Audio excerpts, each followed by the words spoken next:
not according to credit ratings agency Standard & Poor's.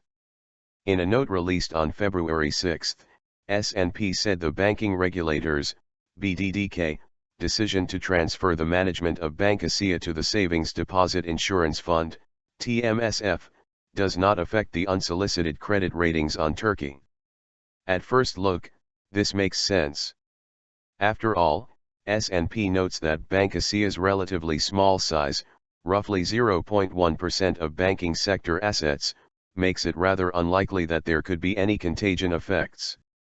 Despite some recent increase in non-performing loans, the rest of the banking sector is in good health. But I would argue that such an approach is missing the forest for the trees. To explain myself, let me pose a simple question: why was Turkey hit with the 2001 crisis?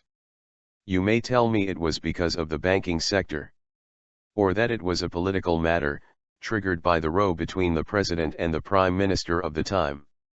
Both explanations are incomplete. I would argue that at the heart of it, the crisis was a consequence of politicians meddling with the economy and markets. Kemal Dervish, the World Bank executive brought in to save the economy, knew this well. That's why he made the independence of the central bank and regulatory institutions one of the key pillars of his economic recovery program. Although he reaped the benefits with economic stability and increased voter support early on, President Recep Tayyip Erdoğan has nevertheless been trying to get rid of these independent institutions for a while. He has been largely successful, replacing civil servants with subjects. With the exception of the central bank, he recently bemoaned the bank's independence. As for the Bank Asya takeover, while government officials maintain it was legal and judicial, columnist Yurgurses pointed to three major contradictions in the operation, which suggest that the decision of the BDDK, urged to act on Bank Asya by Erdoğan back in September, was political. By the way, my questions to them on investment bank actives foray into retail banking were never answered. The TMSF does not fare any better. In 2008, it sold a media group to ALK, a conglomerate headed by Erdoğan's son-in-law at the time that is also Active's parent, a sale that was partly financed by two state banks.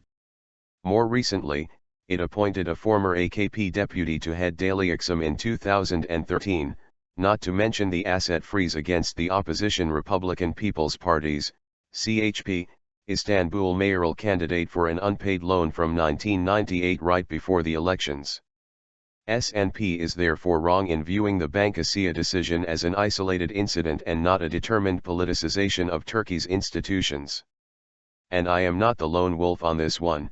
Kansan Bazaran Sims, the new head of the Turkish Industry and Business Association, TSAD, urged the continuation of institutions' independence on February 6, shortly before the credit ratings agency's note came out.